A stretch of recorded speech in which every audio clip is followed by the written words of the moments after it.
Students, आज की video में हम डिस्कस करेंगे मैरिज क्या है। मुस्लिम पर्सनल लॉ का ये टॉपिक है, प्रोहिबिशन ऑफ मैरिज। मैरिज के टॉपिक को मैं डिस्कस करूंगी। इसमें हम वैलिड, रेगुलर और prohibition of marriage, types of marriage को डिस्कस करेंगे, खुला को डिस्कस करेंगे, डिवोर्स को डिस्कस करेंगे। सबसे पहले हम प्रोहिबिशन ऑफ मैरिज के डिस्कस करते हैं, किन रिश्तों के सारे प्रोहिबिट है। सबसे पहले हम डेफिनेशन ऑफ मैरिज करेंगे, जो कि defined as a civil contract. ये एक तरह का सिविल कॉन्ट्रैक्ट होता है between two opposite sex which has for its object the procreation and legalisation of child. यानी बेसिकली नस्ल बढ़ाने के लिए, बच्चों के लिए जो है क्या है, लीगलाइजेशन के लिए मैरिज किया जाता है। ये एक इस्लामिक कॉन्ट्रैक्ट के मुताबिक जो है, नॉट अ सेटलमेंट। मतलब ये कुछ सिर्फ रस्म नहीं है बल्कि वैलिडिटी है।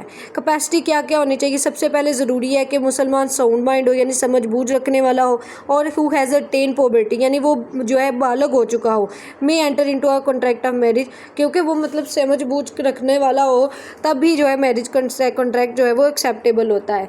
ल्यूनेटिक एंड जो माइनर है जी, वो who has attain not attain poverty, यानी जो कि अभी 18 साल से ज़्यादा का नहीं हुआ, या पोवर्टी मतलब हमारे 16 साल का भी जो है ना कंसिडर किया जाता है इस्लामिक पॉइंट ऑफ व्यू के लिहाज से। अब तो 18 साल वैलिडिटी आ गई है ना, जो हमारे पाकिस्तानी लॉ है। तो इस्लामिक लॉ के मुताबिक 18 साल जो पोवर्टी की एज है, ठीक है, तब तक अगर नहीं तो वो ल्यूनेटिक है या माइनर, तो अपने गार्डियन के बिहाफ पे कॉन्ट्रैक्ट मैरिज कर सकता है। या साउंड माइंड है, ठीक है, उसने क्या हो गया कि अटेन कर लिया poverty, if it is broad about without his consent, अगर उसे उसकी इजाज़त के बगैर कॉन्ट्रैक्ट कराया जाए तो वो वैलिड नहीं होगा। असेंशियल क्या होते हैं एक वैलिड मैरिज के, अब वो देख लेते हैं। It is essential to the validity of marriage, marriage के वैलिडिटी के लिए क्या ज़रूरी है कि there should be a proposal, यानी सबसे पहले एक पार्टी प्रपोजल करेगी। लाइक ग्रूम जो है वो प्रपोजल करता है, दूल्हा जो है वो प्रपोजल करता है, और दूसरी पार्टी जो है उसको एक्सेप्ट करती है, यानी on behalf of one party to the marriage. ठीक है, एक उसको एक प्रपोजल कर रही है, ठीक है, एक पार्टी जो है वो मैरिज में वो क्या है, प्रपोज कर रही है,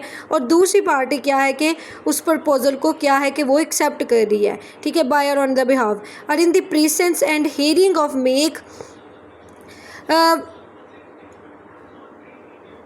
make and two female witnesses, यानी यहाँ पे ज़रूरी क्या है कि एक मेल को होना चाहिए, या फिर अगर दो फीमेल, मतलब अगर फीमेल की मतलब गवाही डालनी है तो वहाँ पे दो फीमेल की गवाही एक मर्द के इक्वल होती है। ये मतलब आर्टिकल 17 में भी बताया गया QSO के कि दो औरतों की गवाही एक मर्द के इक्वल होती है। या तो दो मर्द होंगे और या फिर दो खवातीन, ठीक है। द मुस्लिम प्रपोजल और acceptance must be both be express at one meeting, यानी उनकी एक्सेप्टेंस भी उसी मीटिंग में होनी ज़रूरी है। वन मीटिंग में एक्सेप्टेंस होगी, ठीक है, उसको फिर वो वैलिड मैरिड कंसिडर किया जाएगा। अब proposal made at one meeting हो और एक्सेप्टेंस भी जो है वो किसी और मीटिंग में हो, तो फिर उसको वैलिड मैरिज नहीं कंसिडर किया जाता। नाइडर इन राइटिंग ऑन और एनी रिलीजियस, मतलब किसी रिलीजियस में किसी भी किस्म की राइटिंग जो है ना उसको नहीं कंसिडर किया गया।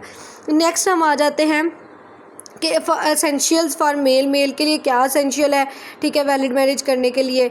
तो उससे पहले यहाँ पे हम पढ़ेंगे कि Muslim male may have as many as 4 wives at the same time. अगर मुस्लिम मेल है, ठीक है, उसकी 5 या 4 शादियाँ एक टाइम में, ठीक है, इससे ज़्यादा बट नो मोर वो नहीं कर पाएगा। If he marriage a 5th wife, अगर वो 5वीं शादी करता है, व्हेन ही हैज़ ऑलरेडी 4, अगर उसके पास ऑलरेडी 4 वाइफ हैं, the marriage is not valid, तो ऐसी शादी जो है वो वैलिड वाइड नहीं होगी, लेकिन वो मेयरली क्या इरेगुलर हो जाएगी। अगर वो मतलब 4 में से जो 5 है ना, 5 में से किसी एक को तलाक दे देता है, या वो उनमें से कोई एक फोत हो जाती है, तो फिर उसकी मैरिज वैलिड हो जाएगी।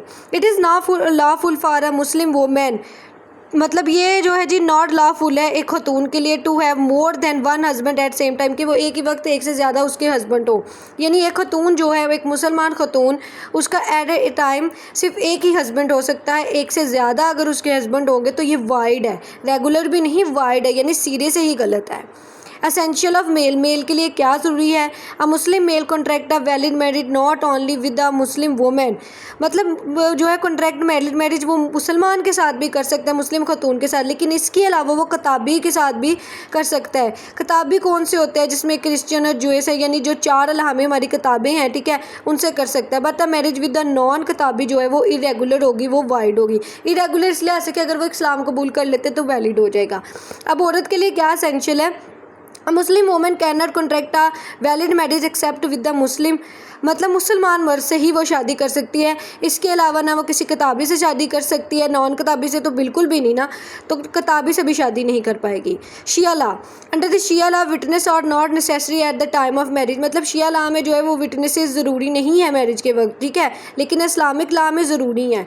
ये चीज़ बताई गई है कि दो गवाहान की मौजूदगी में जो है वो they are required at the time of, मतलब वो डेजोलेशन ऑफ मैरिज के वक्त कहते हैं कि रिक्वायर्ड हैं विटनेसेस, लेकिन इस्लामिक लॉ के मुताबिक ज़रूरी हैं डेजोलेशन के टाइम के। वैसे भी Islamic law prohibit the following 3 kind of marriages and infringement of rule will make a marriage wide, मतलब अब यहाँ पे वो रूल्स बताए गए हैं कि जिसकी बिना पे क्या होता है, एक मैरिज को क्या कंसिडर किया जाता है कि वो वैलिड है, ठीक है, इलेजिटिमेट है, गैर कानूनी है।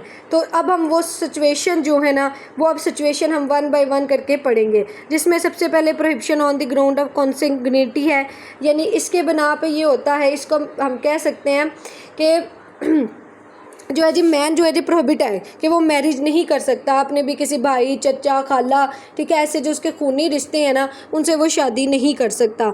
अपनी हिज ग्रैंड मदर और हिज ग्रैंड मदर से वो शादी, हिज मदर से, अपनी माँ से, ठीक है, इनसे शादी नहीं कर सकता। हिज डॉटर और ग्रैंड मदर, ये रिश्ते वो हैं जो उस पर उसके महरम रिश्ते हैं, ठीक है, ये चीज़ बताई गई है, तो इनसे वो शादी नहीं कर सकता। आगे आ जाता है एफिनिटी के हिसाब से, ठीक है, इसमें वो जी मना किया जाता है कि वो एक तो पहले तो महरम रिश्ते थे ना जिनसे वो शादी नहीं कर सकता है, तो ये उसमें बता दिया गया। अब दूसरा प्रोहिबिशन है on the ground of affinity, यानी जब उसके रिश्ता शादी के ज़रिए कायम होता है, ठीक है, शोहर का बीवी के रिश्तेदारों के दरमियान जो है ना कुर्बत, यानी जो उसके लिहाज से इंपॉर्टेंट है, उनसे वो शादी नहीं कर सकता। Marriage prohibited by reason of foster age, यानी जो उसकी रज़ाई माँ है, ठीक है, उसकी वजह से जो है वो उसके रिश्ते बनते हैं, ठीक है, उधर भी वो शादी नहीं कर सकता। तो ये चीज़ें आपने याद रखनी है। मज़ीद जो है जी ये सारे आपने लिख लेना है, ठीक है, इनको मैं मज़ीद एलेबोरेट नहीं कर रही, बस आपने इस बात का मद्देनज़र रखना है कि जो उसके जो है जी